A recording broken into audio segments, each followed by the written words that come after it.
Fala, nação tricolor ligada no Sou Mais Bahia, tudo beleza? Barbaço na área, tô aqui para começar mais um vídeo e dessa vez já para falar de planejamento para 2020, especificamente da utilização do time sub-23, time de transição, time de aspirantes, como você preferir, no Campeonato Baiano dessa temporada, tá? Então, na minha concepção, é um vídeo extremamente importante, eu acho que é fundamental a gente compreender esse processo, entender muito bem como que se dará isso, né, para a gente poder saber realmente se deve apoiar ou não. De antemão, já emito minha opinião aqui. Acho que é uma iniciativa louvável, extremamente interessante e que novamente nos coloca em um novo patamar, né? E eu vou trazer aqui os motivos que me fazem crer que vale a pena utilizar esse time de transição no Campeonato Baiano e não só isso, formar essa equipe de aspirantes, né, para ser, de certa maneira, um suporte para a equipe profissional do Bahia também, tá? Então vai ser basicamente isso, eu vou trazer aqui dividido em pontos para ficar bem elucidado, bem didático, e eu espero que vocês compreendam e assistam esse vídeo até o final para entender tudo certinho, tá? Mas se gostou da chegada do vídeo, já sabe, deixa o like para fortalecer, se inscreve no canal se não for inscrito, compartilha com a rapaziada e ativa as notificações para não perder nada. Sem muita demora, vamos pro vídeo. Bom, o primeiro ponto, e para mim um dos mais fundamentais, ou pelo menos um dos que mais justificam a utilização desse time sub-23 no Campeonato Baiano, é a imensa desvalorização desse estadual de uns anos para cá.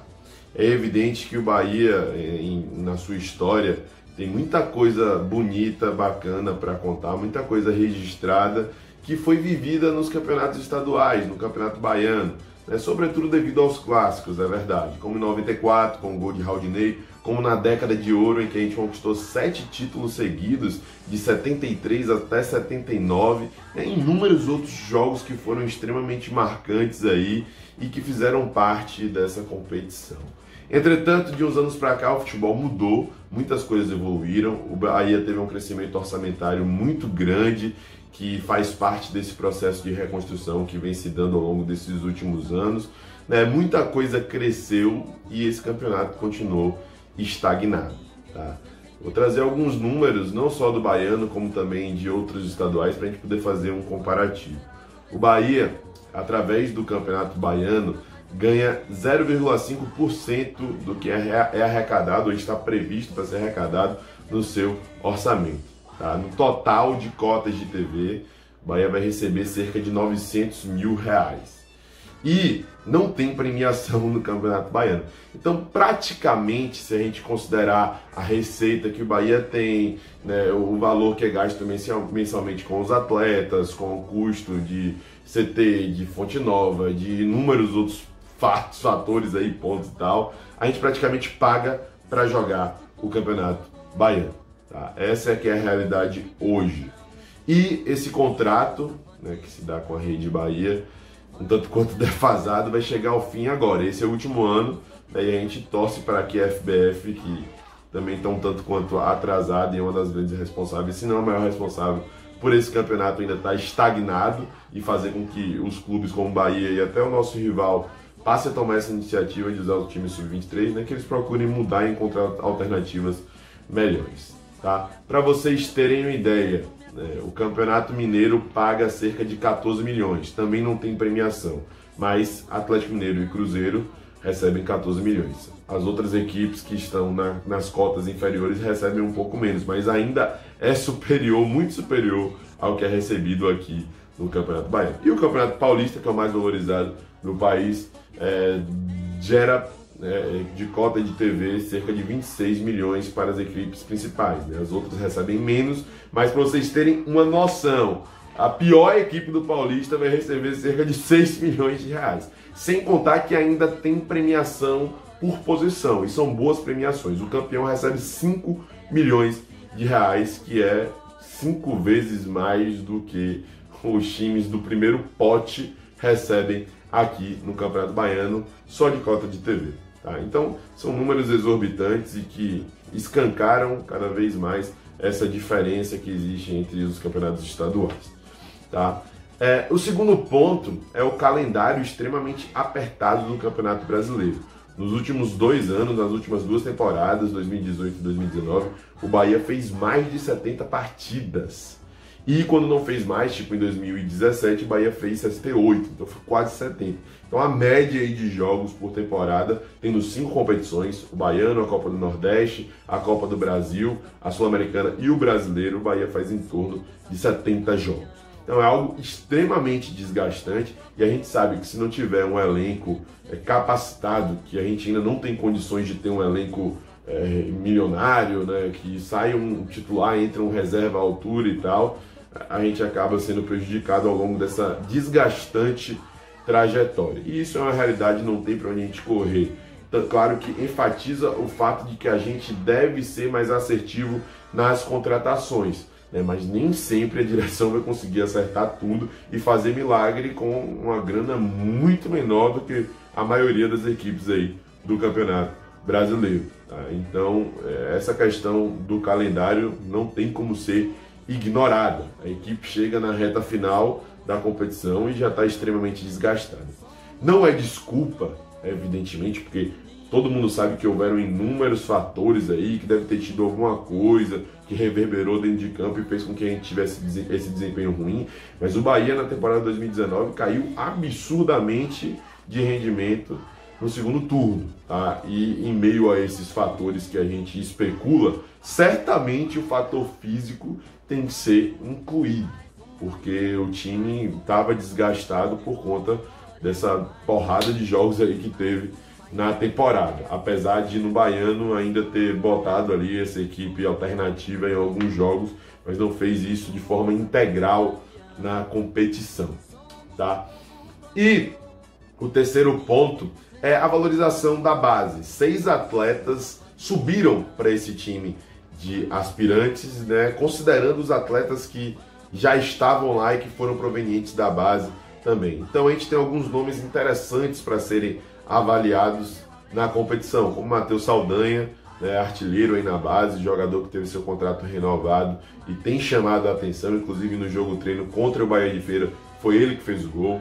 Tem também o Matheus Bahia, lateral, tem o Caio Melo, exímio cobrador de faltas, tanto de perto quanto de longe, um jogador para ser lapidado e que pode ser muito bem aproveitado no profissional, deve ser titular no time de aspirantes.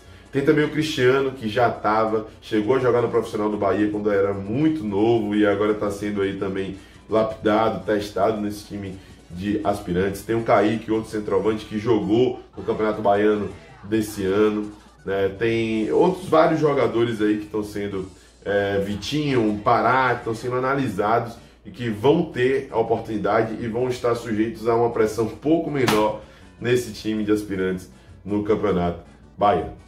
E o quarto ponto é a abertura para testes. O Bahia pode apostar mais no mercado, né? Não estou falando de dar tiro no escuro, mas trazer aqueles jogadores que tiveram um rendimento interessante ou que estão até em baixa, mas que em outrora já conseguiram ter um bom desempenho em equipes de menor expressão ou que não foi tão aproveitado em outras equipes. A gente tem exemplos interessantes aí, como por exemplo o Gregory, né, que era do time B do Santos, jogou o Brasileiro de Aspirantes, não foi aproveitado no time profissional, o Bahia aproveitou, trouxe o atleta e ele fez 2 temporadas extraordinárias e hoje é um ativo do clube que está muito valorizado no mercado.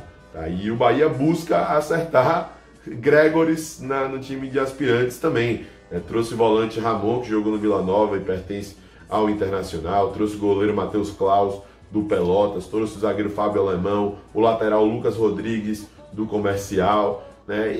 Enfim, vários jogadores aí que estão sendo buscados do mercado. Certamente o Dade está trabalhando nesse sentido, né? E que vai poder ser testado aí no Campeonato Baiano, novamente, assim como vale para a base também, com uma pressão um pouco menor, com um pouco mais de liberdade para poder jogar e render com a camisa tricolor. Tá? Então esses são os 4 pontos que norteiam essa escolha por colocar o time de aspirantes no Campeonato Baiano e que na minha concepção justificam essa utilização. Tá? Mas é muito importante para que esse processo se dê de forma adequada e que tenha resultados realmente efetivos, que a torcida tenha paciência e acredite no projeto, tá? Até porque esse projeto tem sido feito com um planejamento extremamente pensado, né, extremamente inteligente e que eu acho que sim vai dar resultados. O técnico contratado para esse time, que já vem aí desde a temporada 2019, é o Dado Cavalcante, que há uns tempos atrás foi especulado no time principal do Bahia, tá? E isso me faz lembrar muito o nosso maior exemplo nesse sentido da utilização do time de transição, que é o Atlético Paranaense. O Thiago Nunes, ele foi treinador do Atlético Paranaense no estadual, no time de aspirantes e posteriormente acabou indo para a equipe principal, deu resultado e saiu para o Corinthians agora depois de deixar um título da Sul-Americana e um título da Copa do Brasil lá no Atlético. Além de Thiago Nunes, tiveram jogadores que renderam muitos frutos ao Atlético Paranaense, como Renan Lodge, a maior venda de um lateral do futebol brasileiro, né, daqui dos times do Brasil para fora, que custou cerca de 90 milhões de reais, foram mais ou menos 20 milhões de euros aí, o euro está avaliado em 4,50 mais ou menos, né? Então foi mais ou menos 90 milhões de reais, e Bruno Guimarães está sendo aí também especulado em times do exterior e daqui também, né? O Benfica está querendo contratar o atleta e ele também não vai sair por nenhuma merrequinha não, no mínimo ainda deve sair por uns 50 milhões. Tá? Então, assim, além dele também tiveram outros que não tiveram um destaque deles, mas também renderam muitos frutos para o Atlético dentro das quatro linhas, como o Kelvin, como o Robson Bambu, né? Os dois foram utilizados ali na reta final da Copa do Brasil, conquistaram o título com eles e também tiveram rendimentos muito interessantes, né? E vários outros como o Eric e tal, e outros que ainda vão surgir aí próximo ano e vocês vão ver, né? E além disso, voltando, reiterando essa questão do planejamento nesse processo de construção da equipe, né, desse projeto aí do Sub-23, eles não obtiveram êxito no começo.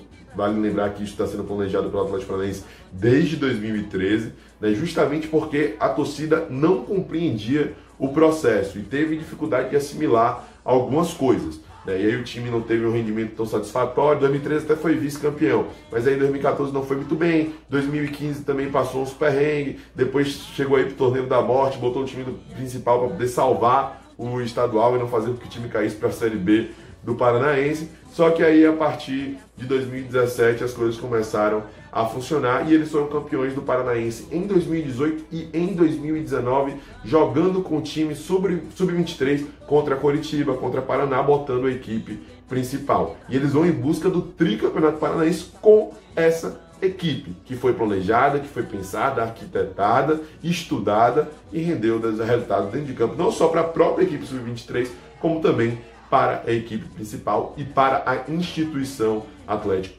Paranaense. Então, eu acho que é um exemplo que a gente tem que trazer os pontos positivos, avaliar tudo direitinho, como eu sei que está sendo avaliado, e agora botar em prática para a gente poder ter resultado efetivo, tá? Então, assim, a premissa é ter paciência e crer no projeto, né? Porque perdeu uma, duas partidas no estadual, já foi, deu tudo errado. Não, os moleques estão ali para serem testados mesmo, né? E tenho certeza que eles vão entregar resultado positivo, porque foram analisados o seu rendimento, o seu retrospecto, o seu histórico. As contratações não foram feitas à toa, nem os moleques da base que subiram também subiram porque se destacaram, né? E tem capacidade para poder fazer algo de diferente aí na equipe principal que vai jogar o Campeonato Baiano.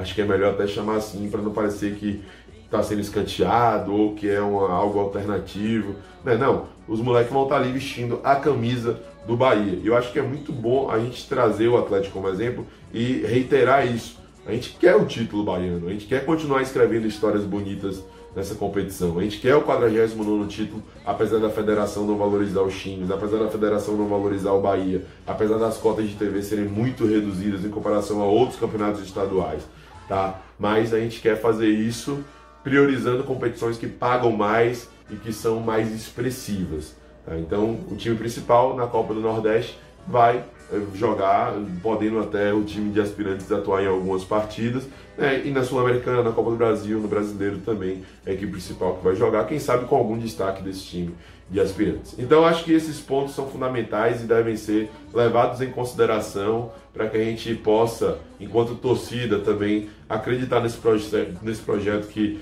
se dá com o tempo, que é um processo feito a longo prazo, que começou a ser planejado há um tempo atrás, mas que certamente renderá frutos. Tá? Então, espero que vocês tenham compreendido, nem fiz cortes aí no vídeo para que tudo possa ser muito bem esclarecido, tudo fique muito bem elucidado aí, né? E para que você, torcedor, assim como eu, apoie e acredite nessa equipe que vai jogar o Campeonato Baiano e creia que isso, no final das contas, vai ser extremamente importante para o Bahia. E a gente vai ver isso com bons olhos lá no final da temporada, quando a gente estiver brigando por coisa grande, né? Que novamente, voltando a estar entre os gigantes do futebol brasileiro, de onde a gente nunca deveria ter saído, tá? Buscando coisas condizentes com a nossa rica história. Beleza? É isso, galera. Valeu pela atenção. Muito obrigado por você que ficou ligado até agora. Não esquece de curtir esse vídeo se gostar, se inscrever se não for inscrito, ativar notificações para receber todas as novidades e compartilhar com a rapaziada. Beleza? Tamo junto. Eu sou mais Bahia, eu sou maior do Nordeste, papai. E você?